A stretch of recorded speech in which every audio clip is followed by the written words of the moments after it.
Hello beautiful people, उम्मीद करती हूँ आप सभी अच्छे होंगे।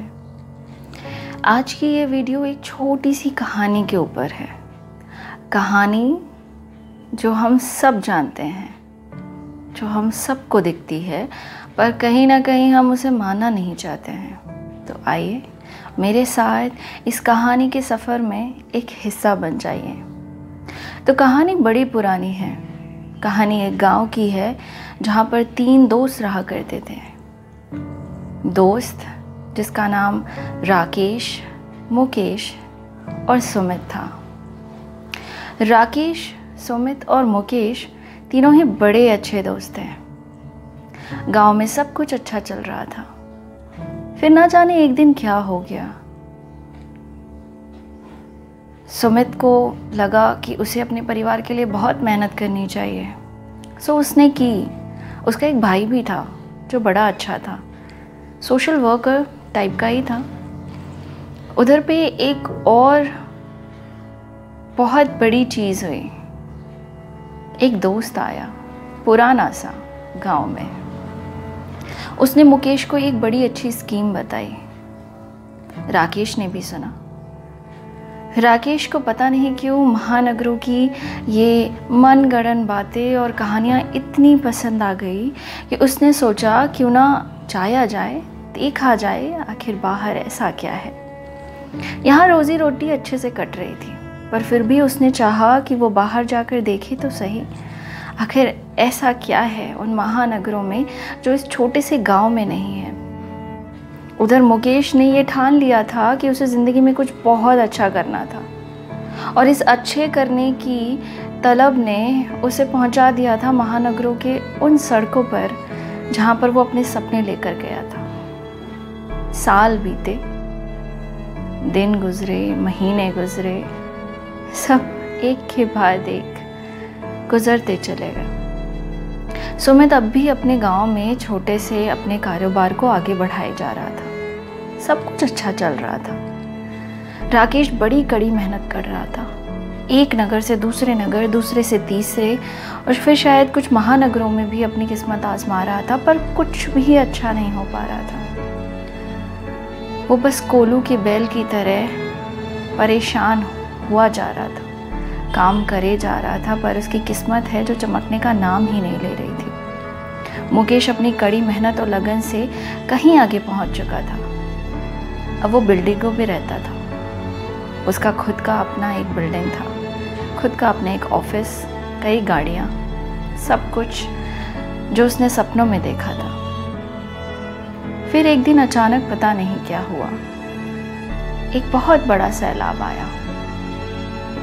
उस सैलाब ने इन तीनों की ज़िंदगी बदल कर रख दी। सैलाब ऐसा जो ना कभी किसी ने देखा था, ना कभी किसी ने सुना था। सब कुछ बिखर सा गया,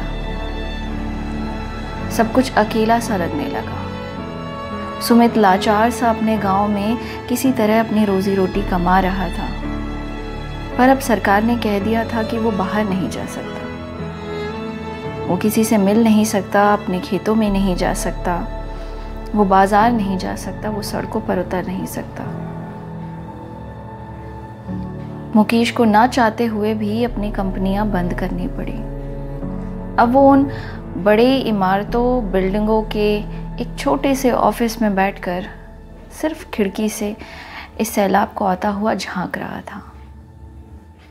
राकेश जूझ रहा था। कुछ दिन तक तो चला, पर उसके बाद उसे लगा कि अब मुझे अपने गांव, अपने ही मिट्टी में वापस लौट जाना चाहिए। बहुत कोशिश की, हाथ पैर मारे, पर कुछ भी ना हो सका। धीरे धीरे खाने का सामान भी ख़त्म हो गया। अब उसके पास और कोई चारा नहीं था बजाय इसके कि वो इस सैलाब को पार करके अपने गांव, अपनी मिट्टी के पास पहुंच जाए। बड़ी कोशिशें की। कुछ अपने दोस्तों के साथ वो घर वापस निकल गया। रास्ते में इस सैलाब ने उसके कई सारे दोस्तों को डुबा दिया। उसने अपने कई सारे दोस्तों को खो दिया था, पर वो हिम्मत नहीं हारा था। वो बढ़ते ही जा रहा था, इस उम्मीद में कि एक दिन वो अपने घर लौटेगा। सुमित लाचार था, वो कुछ नहीं कर सकता था। अपने गांव में, अपने घर में तो सही, पर अब उसके हाथ में भी कुछ ना था। वो चाहता था कि वो कुछ करे और अपने दोस्तों की मदद करे। उसे पता था कि बाहर का माहौल अच्छा नहीं, पर घर पर बैठकर रहा है, उसके गांव की तरफ बढ़ रहा है, उसके कस्बे, उसके मोहल्ले की तरफ बढ़ रहा है, पर वो कुछ नहीं कर सकता था। वो सिर्फ दुआ किए जा रहा था कि उसके दोनों दोस्त राकेश और मुकेश जहाँ पर भी हैं वो अच्छे होंगे। इधर सुमित का भाई सोशल वर्कर, वो निकल पड़ा अनजाने सड़कों पर अनजाने लोगों की मदद करने, बिना ये सोचे कि शायद ये सैलाब कहीं उसे ही ना डुबा दे। पर वो नहीं घबराया, वो बस चलता गया और चलता गया। ये सैलाब इन तीनों की ज़िंदगी में एक तूफान सा बनकर आया था। तीनों को बड़ा बेबस और लाचार बना दिया था इसने। इस कहानी का कोई अंत नहीं है, क्योंकि इस कहानी का अंत आप और मैं अच्छी तरीके से जानते हैं। इस कहानी को हम पहचानते हैं, सुनते हैं और समझते भी हैं। बड़ी अनोखी सी बात है, हम घरों पर बैठे हैं, हमारी नज़र उस 44 इंच से लेकर जितनी भी बड़ी टीवी आपके पास हो उस पर टिकी रहती है। ना चाहते हुए भी रिमोट पर उन बटनों पर हाथ चले जाते हैं जिससे वो एक न्यूज़ चैनल लग जाता है, और हम ये सोचने पर मजबूर हो जाते हैं कि आखिर राकेश घर वापस कब आएगा। क्या सुमित अपने गांव के इस घर से निकलकर इस सैलाब से लड़ते हुए अपनी ज़िंदगी को दोबारा खड़ा कर पाएगा या नहीं। क्या मुकेश अपने दफ्तर में बैठे, अपने कंपनी के ऑफिस में बैठे इस सैलाब को देखते हुए, क्या उसका ये पैसा जो इसने इतने दिनों तक कमाया, क्या उसके या किसी और दोस्त के कभी कोई काम आ सकेगा। कहानी बड़ी छोटी सी है और बड़ी आसान सी, पर उम्मीद करती हूँ कि आपको कहीं ना कहीं समझ ज़रूर आई होगी। एक छोटी सी कविता है, इसी के साथ मैं आपको सुनाना भी चाहती हूँ। सड़कों पे सन्नाटे हैं, मचा घरों में हाहाकार है। सड़कों पर सन्नाटे हैं, मचा घरों में हाहाकार है। रोटी रोटी का हिसाब हुआ, रोटी रोटी का हिसाब हुआ, कोरोना भय का जंजाल है। प्रशासन थोड़ा कड़ा हुआ, डरा हुआ इंसान है। कर जोड़ कर ले विनती, मनुष्य नहीं समय बड़ा बलवान है।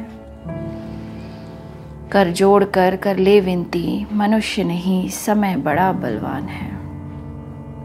लड़ रहे बहुत साथी कई अलविदा कह गए, लड़ रहे बहुत साथी कई अलविदा कह गए। लाशों की गिनती पर अब सजा मीडिया का बाजार है। मानव तूने अपने कर्मों का भोगा ये दुष्परिणाम है।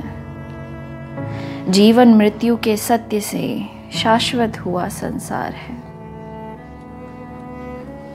ऐ मानव अब तो समझ, ऐ मानव अब तो समझ, क्यों खुद को समझे भगवान है। कर जोड़ कर ले विनती, मनुष्य नहीं समय बड़ा बलवान है।